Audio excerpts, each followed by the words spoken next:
Entertainment comes in many forms and is mainly influenced by the type of wedding you're having. So what is the importance of having music and entertainment at your wedding? Live entertainment really makes a party, it really makes a wedding. It's different. Most people aren't used to hearing live entertainment right there, and it gives an atmosphere, and we find that people actually will remember that more probably than the food or the venue or the flowers even, or even, dare I say it, the dress. We go for the live music. Yeah, definitely. I think with a disco, it's something that people access more regularly in their normal lives, so a band is something a little bit more out of the ordinary and makes it more of a special occasion really for the guests. One of the most popular types of entertainment for a wedding is definitely a disco.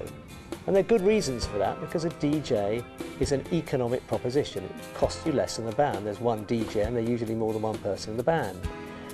We would advise people just to be a bit careful about who they use. You can get probably very good people out of Yellow Pages at a very modest price, but we think you're taking quite a risk, and if this is the main entertainment on your wedding day, you don't want some cowboy to turn up, somebody with tatty equipment, somebody who thinks they're on the radio and are going to do a lot of patter, more interested in themselves than what the guests want.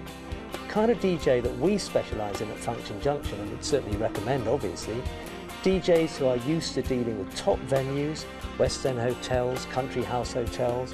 They're going to judge the atmosphere and play what will keep people on the dance floor. They're going to have top quality equipment, and of course all that should be included. The PA, the lights, very often they should be able to provide a microphone for speeches if that's required.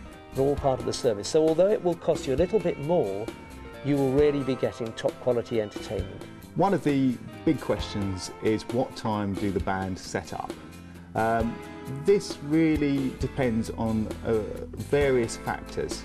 I think the first thing is, if you're eating in the same room, then there's a possibility the band might have to set up before you start. If it is possible for a band to set up after a wedding breakfast, that's always better as far as the band are concerned, because they don't have to hang around.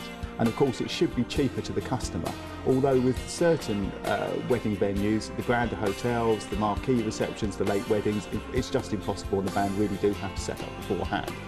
A band will normally take, on average, an hour to set up. They can usually get background music to be set up within about 15 or 20 minutes. A band will play for around 2 hours, and a reception being between 3.5 to 4 hours. People naturally worry and think, well, what's going to happen in between? Do we need a DJ as well as a band? Well, if the budget isn't a problem, you know, you've got lots of money to spend on a band and entertainment, then by all means have a DJ. But it's not absolutely necessary. A band who is used to doing weddings and experienced in doing weddings would always bring background music on CD to play before, in their breaks and after the performance. It is in the band's interests, once they've actually got the audience dancing, when they do take a break, not to let them sit down again.